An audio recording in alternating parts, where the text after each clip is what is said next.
과기 외교하면 아무래도 유럽이 가장 앞서 있고 또 오래됐다고 볼 수 있죠. 2018년에 유럽연합은 호라이즌 2020 프로그램의 하나로 글로벌 도전 과제에 대한 EU 차원의 과기 외교를 활성화하기 위해 글로벌 도전 과제를 위한 과학 외교 사업을 시작했죠. 이 사업은 과기 외교에 관한 근거를 연구하고 개념적 배경을 제시하면서 EU 과기 외교 방안을 수립하는 것을 주요 목적으로 설정했습니다. 특히 지속가능 발전과 같은 글로벌 도전 과제를 해결하기 위해서 전략적으로 필요한 EU 과학기술 외교 사례와 추진 체계를 학문적 측면뿐만 아니라 실제 정책 실행자 관점에서도 다루었고요. 이에 필요한 교육훈련, 역량 강화 방안, 네트워크 구축도 연구 대상으로 삼았죠.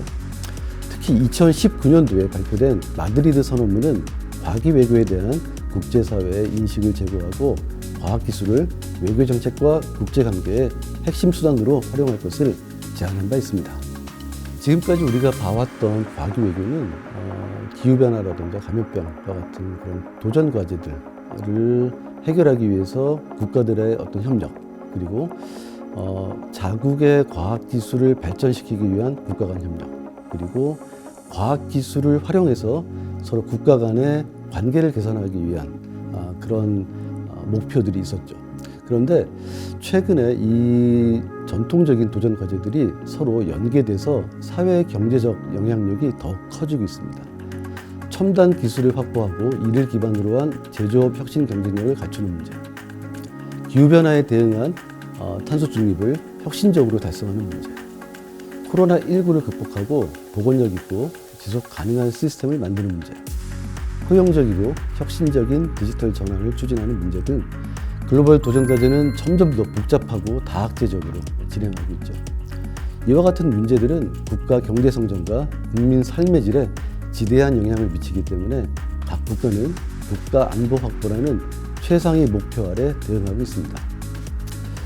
글로벌 도전 과제를 해결하는 주요한 수단으로 과학기술과 혁신에 기반한 국가 간 협력과 경쟁이 핵심 아젠다로 인식되고 있는데, 다시 말하면 국가별로 정책과 외교의 중심에 과학기술 혁신을 두어 점점 주류화하고 있는 것이죠. 그동안 외교 간의 역량과 전략에 의지하던 전통적인 외교 방식으로는 급변하는 과학기술 혁신 중심의 글로벌 경쟁 무대에서 살아남기 어렵습니다.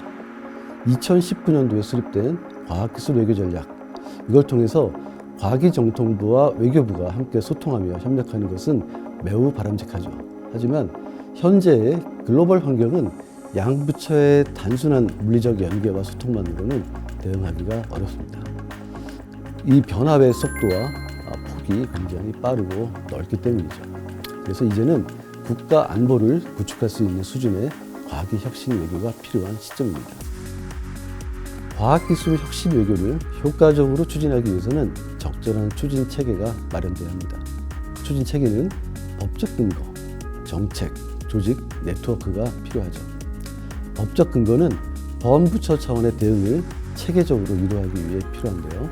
과학기술 혁신 외교의 지속성과 효과성을 담보하기 위해 과학기술 혁신 외교법을 제정하는 것을 우선적으로 고려해야 합니다. 이러한 기본법을 바탕으로 주기적으로 과학기술 혁신 외교 기본계획과 실행 방안을 수립하고 시행할 수 있을 것입니다. 과학기술 혁신 외교는 특정 부처가 전담해서 주도하기 어려운 특징이 있죠. 그래서 범부처 차원에서 전략과 정책을 조정할 수 있도록 상위 거버넌스가 만들어져야 합니다. 특히 청와대에 과학기술 혁신 외교 비서관 직제를 신설할 것을 제안합니다. 그리고 국내외 경제, 사회, 과학기술 외교 등 다양한 분야의 정책 연구자, 정책 집행자, 민간기업, 단체 등을 포괄하는 전문가 네트워크가 구축되어야 합니다. 또한 해외 전문가 집단과의 협력적 네트워크도 체계적으로 마련할 필요가 있습니다. 과학기술 혁신 외교를 위한 거버넌스는 다른 국가들의 사례를 참고해 한국에 적합한 형태를 모색할 필요가 있습니다. 예를 들어 미국은 백악관의 과학기술 정책국과 국무부가 총괄하는 중앙 집권적인 컨트롤 타워 방식으로 과학기술 외교를 펼치고 있죠. 영국을 중심으로 한 EU 국가들은 부처 간 협력적 거버넌스를 통해 과기 외교를 추진하는 메타 거버넌스 구조를 활용하고 있습니다. 일본과 중국은 과학 관련 특정 부처가 중심이 되어서 과기 외교를 이끌고 있다고 볼 수 있습니다. 한국은 우리 각 부처마다 정책 기획과 실행 역량이 높은 편이기 때문에 각 부처의 독자적 역할을 인정하면서 부처 간 협력을 활성화하기 위해 청와대의 컨트롤 타워 기능이 결합된 그런 새로운 방식으로 추진되면 좋을 것 같습니다.